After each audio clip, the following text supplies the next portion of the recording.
ഈശോയിൽ സ്നേഹം നിറഞ്ഞവരെ, ഒക്ടോബർ മാസം പ്രത്യേകമായ അനുഗ്രഹങ്ങളും കൃപകളും നമ്മുടെ കുടുംബങ്ങൾക്കും നമ്മുടെ വ്യക്തി ജീവിതത്തിലും നമ്മുടെ ഇടവകയിലേക്കുമെല്ലാം ഒത്തിരി കിട്ടുന്ന ഒരു മാസമാണ്. കാരണം ഇത് കൊന്തയുടെ ഒരു മാസമാണ്. എല്ലാവരും കുടുംബങ്ങളിലും ഇടവകയിലുമെല്ലാം ജപമാല ചൊല്ലിക്കൊണ്ട് പരിശുദ്ധ അമ്മയുടെ മാധ്യസ്ഥം യാചിച്ച് കഴിയുന്ന ഒരു മാസമാണ് ഈ ഒക്ടോബർ മാസം. കൊന്തയുടെ ഇംഗ്ലീഷ് വാക്ക് റോസറി എന്നാണ്. റോസറി എന്ന വാക്കിൻ്റെ അർത്ഥം തന്നെ ക്രൗൺ ഓഫ് റോസസ് എന്നാണ് പറയുക. റോസാപ്പൂക്കളുടെ ഒരു കിരീടം എന്ന് വേണമെങ്കിൽ നമുക്കതിനെ പറയാനായിട്ട് സാധിക്കും. ഇത്തരത്തിൽ റോസാപ്പൂക്കളുടെ കിരീടം ഉണ്ടാക്കുന്ന രീതി പണ്ടു മുതലേ ഉണ്ടായിരുന്നു എന്നാണ് പറയുക. ഗ്രീക്കിലും റോമിലും അവിടുത്തെ ജനങ്ങൾ അവരുടെ ദൈവത്തിൻ്റെ പ്രതീകമായിട്ടുള്ള രൂപങ്ങളുടെ മേലെ ഇത്തരത്തിലുള്ള റോസാപ്പൂക്കളുടെ കിരീടമുണ്ടാക്കി വയ്ക്കുന്ന ഒരു പതിവുണ്ടായിരുന്നു എന്ന് ചരിത്രം പറയുന്നുണ്ട്. അതുമാത്രമല്ല, റോമായിൽ രക്തസാക്ഷിത്വത്തിലേക്ക് കൊണ്ടുപോയിക്കൊണ്ടിരുന്ന സ്ത്രീകൾ ദൈവത്തോടുള്ള സമ്പൂർണ്ണ സമർപ്പണത്തിൻ്റെയും ഒരു ആത്മസമർപ്പണത്തിൻ്റെയും സന്തോഷത്തിൻ്റെയും ഒക്കെ പ്രതീകമായിട്ട് വളരെ ആഡംബരം നിറഞ്ഞ വസ്ത്രം ധരിക്കുകയും റോസാപ്പൂക്കൾ കൊണ്ട് ഒരു കിരീടമുണ്ടാക്കി അവർ തലയിൽ അണിഞ്ഞുകൊണ്ട് അവരുടെ രക്തസാക്ഷിത്വത്തിനായിട്ട് കൊളോസിയത്തിലേക്ക് പോകുന്നതായിട്ടും ചരിത്രം പറയുന്നുണ്ട്. അങ്ങനെ പണ്ട് മുതലേ റോസാപ്പൂക്കളുടെ കിരീടം അവരവരുടെ ദൈവങ്ങൾക്ക് സമർപ്പിക്കുന്ന ഒരു പതിവ് ഉണ്ടായിരുന്നു എന്നാണ് പറയുക.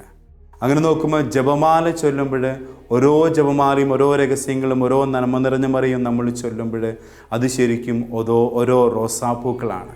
ഇങ്ങനെ 5 രഹസ്യം ചൊല്ലിക്കഴിയുമ്പോൾ റോസാപ്പൂക്കൾ കൊണ്ടൊരു കിരീടമുണ്ടാക്കി പരിശുദ്ധ അമ്മയ്ക്ക് നമ്മുടെ സമർപ്പണത്തിൻ്റെ ഭാഗമായിട്ട് നൽകുന്നതാണ് ശരിക്കും പറഞ്ഞാൽ ഈ ജപമാല എന്ന് പറയുക.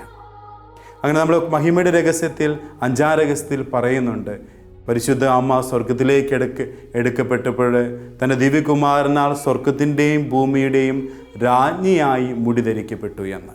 അപ്പോൾ സ്വർഗത്തിൻ്റെയും ഭൂമിയുടെയും രാജ്ഞിയായി മുടി ധരിക്കപ്പെട്ടവളെ ഭൂമിയിൽ നമ്മൾ നന്മ നിറഞ്ഞ മറിയമേ ചൊല്ലി പ്രാർത്ഥിക്കുമ്പോൾ റോസാപ്പൂക്കളുടെ കിരീടം കൊണ്ട് മുടി ധരിപ്പിക്കുകയാണ്. അതുകൊണ്ട് തന്നെ ഈ ഒരു ജപമാല സമയത്ത് പരിശുദ്ധ അമ്മയോട് നമ്മൾ പ്രാർത്ഥിക്കുമ്പോൾ ശരിക്കും റോസാപ്പൂക്കൾ കൊണ്ട് ഒരു കിരീടമുണ്ടാക്കി പരിശുദ്ധ അമ്മയ്ക്ക് നമ്മൾ നൽകുകയാണ് ശരിക്കും ചെയ്യുന്നത്.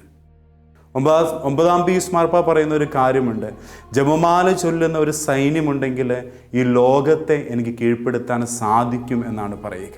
വീണ്ടും വിശുദ്ധ പാതിരോപ്പിയോ പറയുന്ന ഒരു കാര്യമുണ്ട്, ജപമാല ചൊല്ലുമ്പോൾ അമ്മയുടെ കരങ്ങൾ പിടിച്ച് നാം ജപമാല ചൊല്ലുന്നു. ജപമാല ചൊല്ലിക്കഴിയുമ്പോൾ പരിശുദ്ധ അമ്മ നമ്മുടെ കരം പിടിച്ച് നമ്മോടൊപ്പം കൂടെ വരുന്നുവെന്ന് വിശുദ്ധ പാതിരോപ്പിയോ പറഞ്ഞു വയ്ക്കുന്നുണ്ട്. ജപമാല മാസത്തിൽ നമ്മൾ ഓർക്കേണ്ട 2 ചിന്തകൾ ഇത് തന്നെയാണ്.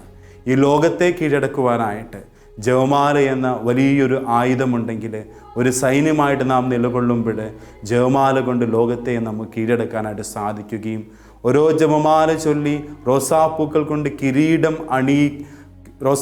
കൊണ്ടുള്ള കിരീടം പരിശുദ്ധ അമ്മയ്ക്ക് നാം അണിയിക്കുമ്പോൾ പരിശുദ്ധ അമ്മ നമ്മുടെ കൂടെ തിരികെ യാത്ര ചെയ്യുകയാണ്, നമ്മളോടൊപ്പം ആയിരിക്കുകയും ചെയ്യുകയാണ്.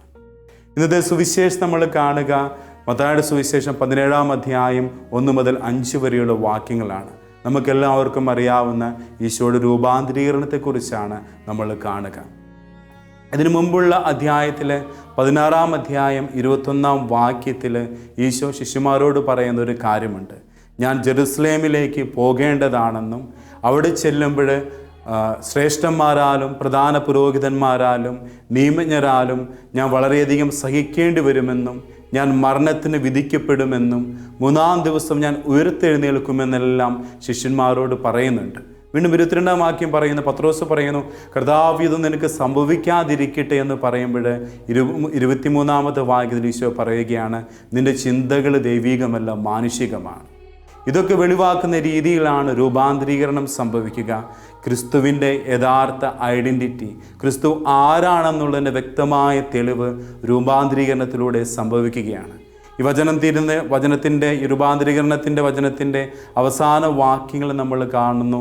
ഇത് കണ്ടു നിന്ന ശിഷ്യന്മാർ ഭയങ്കരമായിട്ട് ഭയന്നു എന്നാണ് പറയുക.